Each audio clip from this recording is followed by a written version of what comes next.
Bharat Mata college എന്ന് കേൾക്കുമ്പോൾ എനിക്ക് സത്യം പറഞ്ഞ ഒരു പരിഭവം ഉണ്ട് ഈ കോളേജിനോട്. ഞാൻ 10ാം ക്ലാസ് കഴിഞ്ഞപ്പോൾ ഭാരത് മാതാ കോളേജിലേക്ക് അപേക്ഷിച്ചായിരുന്നു പ്രീ ഡിഗ്രിക്ക് വേണ്ടി. എനിക്ക് അഡ്മിഷൻ തന്നില്ല. പക്ഷെ എൻ്റെ ചേട്ടൻ എവിടെയാണ് പഠിച്ചത്? എൻ്റെ ഒരു ബ്രദർ ഷിബു ഇവിടെയാണ് പഠിച്ചത്. അപ്പോൾ അങ്ങനെ ഒരു ബന്ധം, എനിക്ക് അഡ്മിഷൻ തരാത്തൊരു ബന്ധം ഞാനും ഭാരത് മാതാ കോളേജിൽ തമ്മിലുണ്ട്.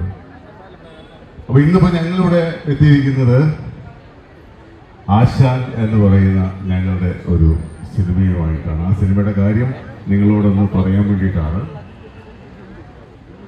നിങ്ങൾക്ക് തിയേറ്ററിൽ ഒരിക്കലും നിരാശപ്പെടേണ്ടി വരില്ല.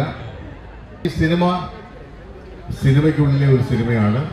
ഒരു സിനിമ ലൊക്കേഷനിൽ അല്ലെങ്കിൽ ഒരു സിനിമയുടെ ഷൂട്ടിംഗ് പ്രോസസ്സിൽ എന്തൊക്കെ കാര്യങ്ങളുണ്ടോ, അല്ലെങ്കിൽ സിനിമാ മേഖലയിൽ എന്തൊക്കെ കാര്യങ്ങളുണ്ടോ, അതിനെയെല്ലാം വളരെ നർമ്മത്തിൽ ചാലിച്ച് നിങ്ങളുടെ മുന്നിലേക്ക് എത്തിക്കുകയാണ്